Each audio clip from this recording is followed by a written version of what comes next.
여러분, 최근에 시리즈 중 폭삭 속았수다라는 드라마를 보셨나요? 그 드라마의 주인공처럼 살아보고 싶지 않으신가요? 혼자 밥 먹고, 혼자 TV 보고, 혼자 자는 게 이제 너무 당연해져 버렸습니다. 그런데요, 진짜 괜찮으신가요? 어느 날 문득 일상이 너무 조용하다고 느껴졌습니다. 누군가에게 오늘 하루 있었던 일을 얘기하고 싶고, 같이 걷고, 같이 웃고, 그냥 옆에 있어주는 누군가가 있었으면 좋겠다고 생각한 적 있으셨죠? 60대가 되고 나면 대부분은 이렇게 말합니다. 이 나이에 뭘 새삼 누굴 만나. 그런데 말입니다. 외로움은 나이를 가리지 않습니다. 그래서 오늘 이 영상에선 60대 이후 새로운 이성 친구를 어떻게 만들 수 있을까? 그 현실적인 이야기 그리고 방법을 아주 솔직하게 해보려 합니다. 제가 이 영상을 만들기로 마음먹은 건 어느 시니어 커뮤니티에서 본 글 때문이었습니다. 매일 아침 눈을 뜨면 아무와도 말하지 않고 하루를 보냅니다. 밥을 먹다가 문득 눈물이 나더라고요. 댓글은 수십 개가 달려 있었습니다. 대부분 저도 그래요. 공감합니다. 저도 외롭습니다. 외롭다는 말을 이렇게 많이 본 건 처음이었습니다. 그때 알았어요. 이건 나만의 고민이 아니구나. 그런데 이상하죠. 20대가 연애하면 예쁘다. 30대가 연애하면 잘 어울린다. 60대가 연애하면 에이 그 나이에 무슨. 왜 우리는 60대의 사랑엔 선을 긋는 걸까요? 여러분, 나이는 숫자입니다.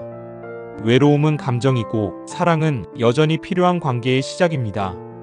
이 영상을 끝까지 보신다면 어떻게 이성 친구를 자연스럽게 만들 수 있을지, 어색한 대화를 어떻게 풀 수 있을지, 그리고 진짜 사례까지 아주 현실적이고 구체적으로 알려드릴 겁니다.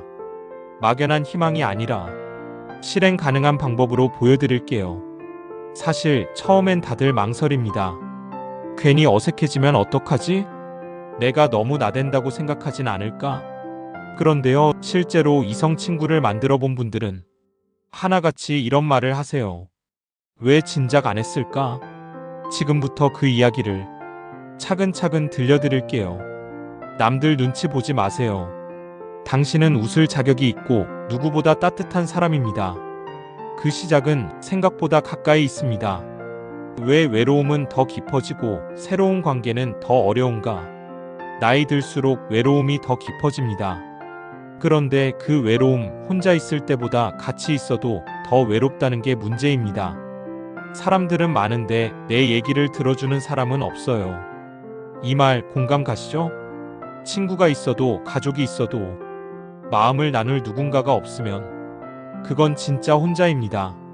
친구는 내 말에 응이라고 대답해주고 연인은 그랬구나라고 내 감정에 공감해줍니다.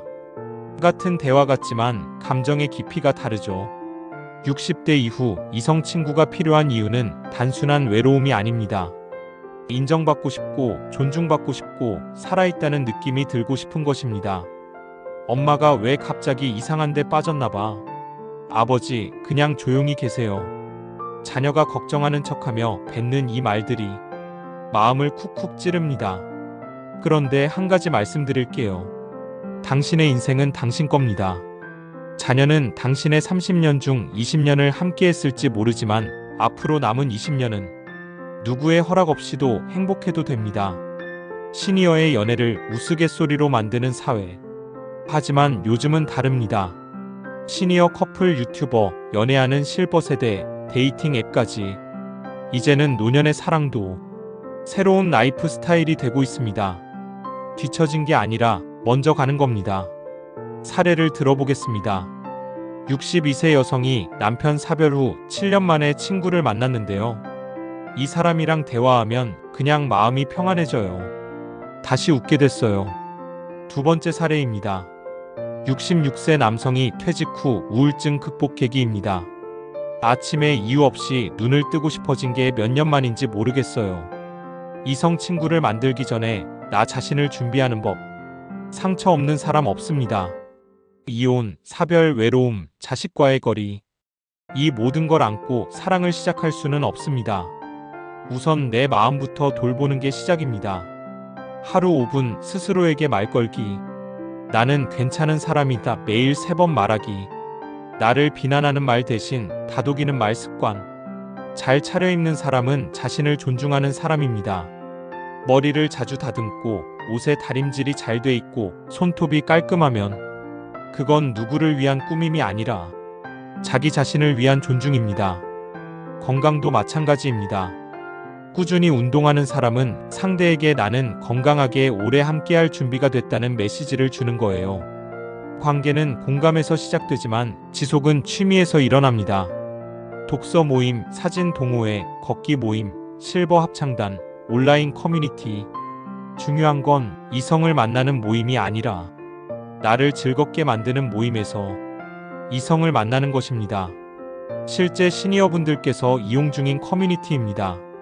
네이버 카페 시니어 인연 찾기, 실버넷 행복한 시니어 모임, 오프라인 소모임 플랫폼 온오프믹스, 숨고, 블루클럽 등이 있습니다. 실제로 어떻게 말 걸고 어떻게 관계를 이어갈까? 우리가 첫 어색함을 깨는 첫마디가 중요합니다. 그런데 그 첫마디가 왜 그리 어려운지 모릅니다. 여러분 이렇게 해보세요. 이 모임 자주 나오세요? 사진 정말 잘 찍으시네요. 이런 말 한마디에 관계가 시작됩니다. 중요한 건 칭찬입니다. 누구나 자기 얘기를 좋아하고 자기의 장점을 인정받고 싶어 하니까요. 첫 대화는 칭찬으로. 이름은 반드시 기억해서 다음에 불러주기. 말을 끊지 말고 리액션 많이 하기. 사람이 살다 보면 거절을 당할 수 있습니다. 그 거절의 두려움은 어떻게 넘겨야 할까요? 괜히 연락했다가 민망하면 어떡하지? 그 두려움은 상대방도 똑같이 느낍니다. 기억하세요. 거절은 내가 부족해서가 아니라 그 사람이 준비 안 됐을 수도 있다는 것. 한 번의 용기는 오래된 외로움을 바꿉니다. 이번에는 시니어 관계의 매너에 대한 이야기입니다. 연락은 하루에 한 번 정도, 너무 자주 하는 건 상대방에게 부담을 줄 수 있습니다. 보고 싶어요 같은 표현도 괜찮지만 조심스럽게 하시는 게 좋아요. 금전적인 부탁이 오갈 땐 반드시 신중하게 주변인과 상의하세요. 관계는 정직함과 여유로 쌓입니다. 이번에는 실제 커플 인터뷰 내용입니다. 처음엔 나도 안 될 줄 알았어요. 근데 용기 한 번이 이렇게 바꿨어요. 마지막으로 꼭 기억하세요. 사랑은 특별한 사람이 하는 게 아닙니다. 용기 낸 사람이 하는 겁니다. 이제는 누군가와 다시 웃을 수 있습니다. 오늘 영상 긴 이야기였지만 사실 딱 하나의 메시지를 드리고 싶었습니다. 당신은 사랑받아도 되는 사람이다. 누구든 어느 나이든 외로움을 외면하지 말고 마음을 열어도 된다는 것. 누군가와의 인연은 멀리 있지 않습니다. 내일 아침 인사 한마디, 오늘 카페에서 나눈 짧은 눈빛, 작은 용기 하나면 충분합니다. 지금 할 수 있는 것부터 시작하세요. 지금 당장 해볼 수 있는 것 한번 생각해 보세요. 오랫동안 연락하지 않았던 친구에게 안부 문자 보내기, 가까운 동호회나 커뮤니티 찾아보기, 나를 위해 옷 한 벌, 책 한 권 준비해 보기. 관계는 거창하지 않습니다. 작은 행동 하나가 큰 인연의 시작이 될 수 있습니다. 어쩌면 이 영상도 인연일지 모릅니다. 지금 이 영상을 보고 계신 당신 마음속 어딘가엔 다시 한번 누군가를 만나고 싶은 바람이 남아있지 않으신가요? 그렇다면 그 바람 그냥 흘려보내지 마세요. 마음이 움직인 그 순간이 바로 변화의 출발점입니다. 오늘 영상 마음에 닿았다면 구독, 좋아요, 알림 설정은 당신의 작은 용기 표현입니다. 그리고 다음 영상에서는 시니어를 위한 건강한 소셜 데이팅 앱과 실제 커플들이 추천한 만남 팁을 소개해 드릴게요. 혼자서도 괜찮지만 누군가와 함께라면 더 따뜻한 하루. 그 따뜻함 당신도 누려도 됩니다. 고맙습니다.